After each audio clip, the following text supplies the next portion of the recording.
طاسة البتنجان العشاء صحي بدون دهون. الأكلة دي للكسلانين اللي ما بيحبوش يقفوا كتير في المطبخ.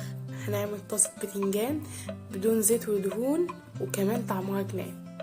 هنعمل طاسة البتنجان بمكونات سهلة وبسيطة. هو شوية بتنجان مشوي مع شوية بطاطس مسلوقة، ويبقى كده خلصنا وأنجزنا الوصفة. طعمها حلو جدا وصحية جدا جدا ولذيذة أوي.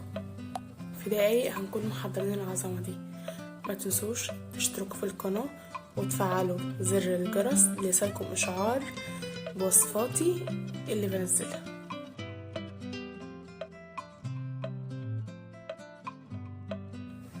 فوق أو طاسة أو حلة على النار هنحط فيها 2-3 سمنة يسخنوا كويس جدا، أو مكعب زبدة صغير، وهننزل ببصل مقطعينه قطع صغيرة.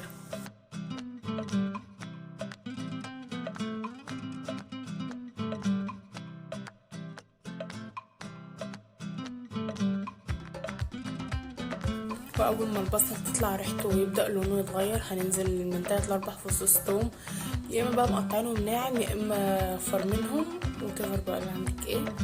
وبعدين اول ما ريحه الثوم تطلع هننزل بقى بقرنين فلفل، ممكن يبقى سبايسي او قرن فلفل بارد زي ما انا حاطه بالظبط. وبعدين هنزل بالبصل الاخضر. اضافه البصل الاخضر هنا بتودي الطاسه في حته تانية خالص.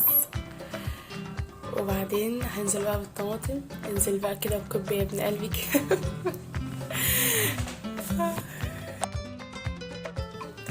كده انت عرفت انا بقلد مين.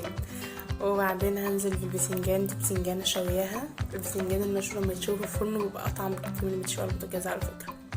وهنزل بالبطاطس ديت، يا اما سلقاها نص سلقة بحيث انها تنزل ما تاخدش وقت، يا اما تدقليها في الزيت بس انت اعمليها مسلوقه زي، عشان بما ان احنا قلنا بقى الطاسه دي صحيه وكده.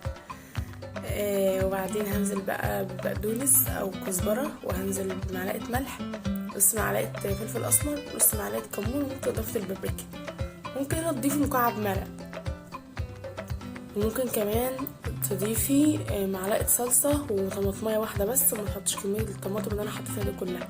بس احنا قلنا يعني ان احنا بنعمل وجبه صحيه، فعايزين تبقى كلها صحيه من جميعه. بس خلصت الوصفه في دقايق هتحضريها وطعمها رائع، وتكفي 5 أفراد 4 أفراد.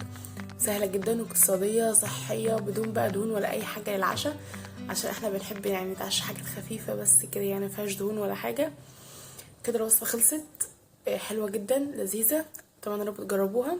ما تنسوش الاشتراك في القناه وتفعيل ولايك للفيديو، وتفعيل زر الجرس عشان يوصلكم اشعار بوصفات الجديده. يلا اشوفكم ان شاء الله باذن الله على خير فيديو جديد. اتمنى تجربوا الوصفه وجربوها لانها تعجبكم. وصفه تستاهل هي تتجرب. سلام ختام.